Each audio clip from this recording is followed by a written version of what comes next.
Alright, and we are live, it looks like. Heading off to a recorded video here pretty shortly. So yeah, hey everybody, welcome to the channel. I know I have a couple that have been subscribed for quite some time now, so I figured I'd lay the groundworks for some kind of video, just kind of talking about the channel, myself, just kind of a little bit more on my opinions on music and overall what I think I want to do with this channel and pretty much its inner workings moving forward and things like that. So starting off, I kind of just wanted to talk a little bit about myself. I am a really long time guitar player. I've been playing probably for like 15-16 years now. Probably can't tell just looking at me, but I'm 28 years old. I started playing guitar when I was maybe 13 years old. And when I started playing, I actually started on acoustic, really cheap like acoustic that I was able to get because I was in guitar classes at school at the time. And basically right off the bat, I don't know, I just had like a really big like knack and obsession for it. I think it really stemmed from like my childhood because my parents moved around when I was a kid. My father was originally in the military, and we kind of would go around the country from place to place. But you know, from a very young age, there was always music played. Neither of my parents are musicians, but you know, my family originally from Central and South America, so it kind of always music and dancing happening in the household. I know for me personally, my first experience like with music was like listening to like a lot of like Michael Jackson like records, Michael Jackson and a lot of like yacht rock. I guess that like genre that's like labeled as such today. You know, like bands such as like Steely Dan, Orleans, the Doobie Brothers, Christopher Cross, stuff like that. I heard that from a really young age, and then having lived for the larger part of my childhood in the South, in South Carolina, I listened to a lot of acoustic guitar playing, like groups that were focused like around like a singer that was mainly playing acoustic guitar. So like, you know, people like James Taylor, people like Jackson Brown, Guy Clark, people like that. From a really young age, I heard a lot of that guitar playing, and when I actually got a chance to pick up a guitar for the first time, I kind of immediately jumped to like those kinds of sounds. Like that was kind of my biggest curiosity. But at the same time, I kind of started doing what I have continued to do to this day, which is basically like immediately start writing.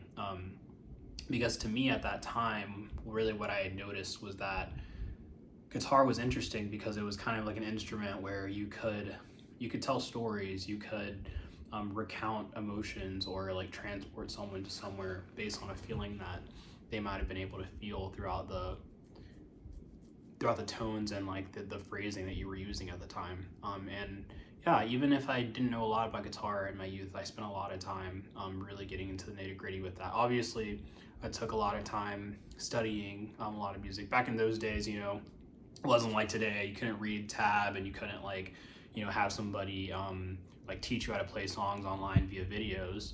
But you know, I did have parents that like burned CDs for me, so I did spend like a lot of time listening. That was probably the biggest thing that I did in my childhood, was I spent so much time listening, you know, plugging some headphones into like a CD player and just listening to like mixtapes upon mixtapes of different like groups and artists that I was interested in at the time.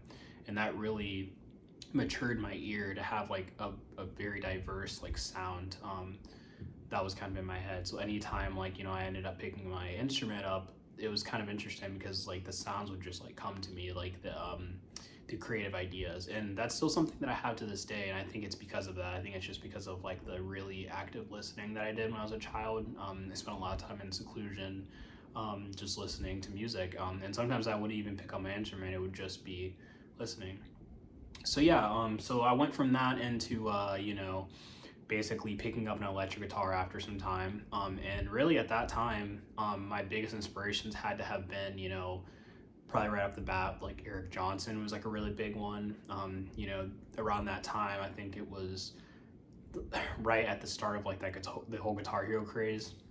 And I remember playing Guitar Hero with a lot of my neighborhood friends, and like hearing the particular track from him, Close to Dover, really like widened my scope on like what was possible on a guitar, but also like the melodic like implications of it, and the phrasing that was done in such a way that was very sophisticated really stood out to me compared to like a lot of the other artists that were out at that time.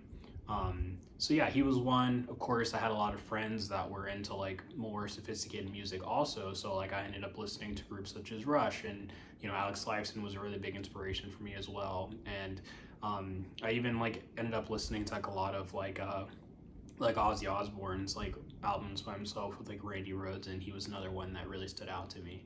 But I think what ended up happening was that over the years I would kind of hear sounds or a lot of that were kind of out of the scope of like like everyday contemporary stuff, or rather like things that were a little bit more based on like commercial stylings. So I would kind of like end up listening to other like instruments, and that's where I kind of started listening to a lot of piano players, and that really was the game changer for me. Piano players, and then like a lot of like guitarists that were kind of doing what I do, which is basically like thinking beyond the instrument. A lot of artists in like the math rock, I guess, like genre. I would say like the problem with the math rock genre is like a lot of the bands aren't really known, but they really are doing some experimental things, and that was kind of what stood out to me, like the fact that like these groups were going there, and like I could as well. And then also the pianists that I was listening to, like one that comes to mind that really made a difference for me was like Hiromi Uehara. She's like a Japanese pianist. She's pretty incredible. I would say she's probably one of the best like musicians alive today. But she really influenced me in like the way that I compose, and like the way that I think about like where notes can go and like where progressions can go. I kind of got that from like her, like the improvisational sense. Because the thing is like I feel like that is kind of what is far removed from music, is like the ability to like for someone to say, okay, well, to have that like level of like reckless abandon where you just have like an idea and you're just going for it, and you don't really have any like strings attached or any like confines for like restrictions as to like, oh, I can't go there because like these are the rules, this is the enclosure that I'm within. Like I think you have to kind of like think beyond that if you really want to be a musician that pushes the envelope and makes a difference. And she's an example of that. I mean, there are countless others, like Brad Meldau's up there as well. He's a really high level pianist. Tigran Hamasyan as well. All three of them I think are like really great like examples of musicians that are alive today that are really pushing the envelope and changing the way music is received. So that brings us now to I guess like the channel and like what I want to do with it. So I basically created this channel after few months of passing, like a few months back. Reason being is because I actually used to be in the Air Force. I was in the Air Force for 10 years. Pretty much the entire time I was in the Air Force, I was a musician full time on the side. My main job was I was a medic for the Air Force, but eventually like I wanted to move towards a career in music, and that's kind of got me to where I'm positioned now outside of YouTube. But the YouTube thing was something I wanted to do for a long time, because I've been producing for artists for a long time, and I've been writing for music for them, and it's kind of been an ongoing thing. So I was like, okay, well, let me just create a channel where I just kind of like journal or like diary like a lot of these pieces that I come up with, because I tend to come up with like ideas like every couple of hours in a day, and it's just like interesting because I feel like there a lot of them go towards a project, and then a lot of them just kind of get like left on the shelf, and this kind of allows for me like a way to like actually put them out there. So then if I want to revisit them, or like not even that, like if I can just provide them to the world so then people can receive them and like interpret them in the way that they see fit, I felt like that was very valuable. So yeah, that's kind of like why I like started the channel, so that I can connect with people and just kind of put my ideas out there and see how they're received. And then additionally, I just kind of wanted to see if it was a possible like forum for like discussion, to kind of like allow for the musical scene in as it stands today is like a very strange one, because if you think about it, like the actual level of artistry is like not really there if you really want to look at it from like a brass tacks like perspective. Because I feel like when it comes to like pop music and a lot of like music as it stands today, really the problem is a lot of artists are kind of like looking at other artists and then copying them to try to achieve the same level of success. And I feel like that's the problem, is that if you're looking at music from like a success and monetary way, I feel like you're kind of already setting yourself up for failure, because I feel like music as a whole is something where you have to kind of lead with artistry. You have to lead with a genuine intent and like kind of like a story to tell. And I know for me personally, like that's why I'm connected to music, is because a lot of the times in my life where I kind of went through a lot of difficult things and I didn't really have a lot of support, like music was like my only like constant companion. And I feel like that's kind of the same type of respect that you need to give back to it, and like basically saying that like whenever you're using it to like retell a story, or to like, you know, like to embellish like a memory or an emotion. And I feel like it should be something that like anytime someone listens to a piece of music, they should receive it as like a work of art. It should be something that like once they hear it and they consume it, it changes something in them. It should be a growing experience. And I feel like that's really the biggest problem today, is that a lot of that is missing. Specifically when it comes to like instrumental type music, like I think like the actual reality of like there being like bands and groups and, you know, people that actually have like instrumentalists on stage, I feel like that's not really a popular thing anymore. And I think the Western like culture is kind of like, they're kind of due for like another like explosion of that, you know, like we talk about oftentimes in history, like, you know, the Beatles and, you know, that happening in like the 60s and like that changing the entire like musical landscape in like the pop realm. And then, you know, in today, we don't really have that many like bands like that anymore. I mean, we have some, but they're not at that same level of like infamy. And I feel like that is something that I just kind of feel deep down that like we're kind of moving towards that, like that needs to occur again, because I think a lot of people are kind of getting a little kind of like head up and like a little frustrated in like the redundancy of like a lot of the music today.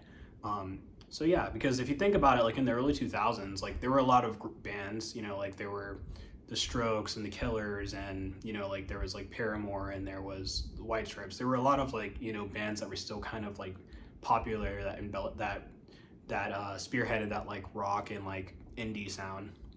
And I feel like today, like the rock like sound and like popular music and having like a full band and stuff like that is like not really a constant thing. It is something that like is more filtered.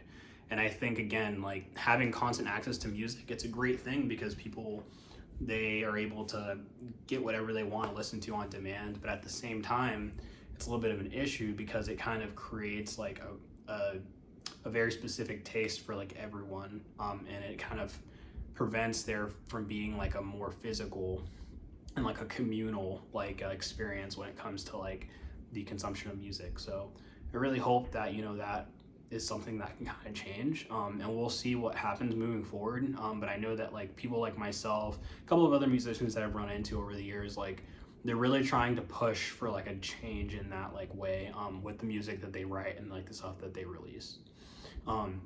So yeah, now I just kind of want to talk a little bit shortly on like what's going to happen with like the channel moving forward, like what are the plans. I've gotten a lot of people commenting on like, you know, kind of like a full out like release of like music, like, you know, whether it be like an album or EP or something, you know, in the vein of like a lot of the compositions that I release. And honestly, I've been working on like an album for like the last couple of years. I just haven't released it because I feel like, again, I come up with so many ideas that I have to constantly like review it and like make changes and kind of like go back and forth on like what I'm gonna release as like a complete body of work. So that, you know, it's on the way. The actual like release date is kind of like up in the air, but like that is something I'm working towards. When it comes to like the actual like compositions I do, full disclosure, and I mean I kind of already have like written this in like a lot of the comments that I receive on like the videos, but a lot of these compositions are made like the day of. Like I actually pick up my instrument like this guy right here, I pick him up and then I'll just kind of like have like whatever sound in my head, and I'll pick up my instrument and just try to recreate it and just see where it goes, and then I record it and I post on there. So like they're not really like meant to become songs, like they're not really practiced or rehearsed. Like they're completely improvised, and that's like the whole point, is because like, you know, I want to be able to exercise that like creative muscle in myself, but at the same time I want to try to create something that's like decent to like high quality, for it to be received and interpreted by like the masses. So that's kind of like the whole point of like the videos themselves. So with that being said, like I don't really have any like specific plans with the videos. It's just kind of whatever happens. I know I have been getting some requests for like doing like acoustic stuff as well, which I mean, I'm not opposed to doing acoustic stuff, but it's just that, you know, it kind of just really depends, because I feel like me as a musician, I have such a vast and versatile like taste that really just ends up being dependent on like whatever I'm going through at the time, because that's kind of the whole reason for the compositions. They're literally just like a recreation of like whatever feeling or whatever idea I have in my head that I want to convey. So yeah, but I think in regards to like the actual like quality, the content, the direction of the channel, that's kind of subject to change. It kind of just depends on how things pan out. So far, it's just been something that I've kind of just wanted to try and see what I can make of it. And thus far, I've been enjoying it, you know, being able to record something every day and post out there for people to enjoy has been a pleasure. And you know, being able to create music as a whole and like tell a story is just something that I feel like is just so like undervalued in like today's world. And I just kind of want to be somebody who makes a difference in that way. So, you know, yet again, thank you for subscribing if you're a subscriber, and thanks for taking a look at the videos whenever you have a chance.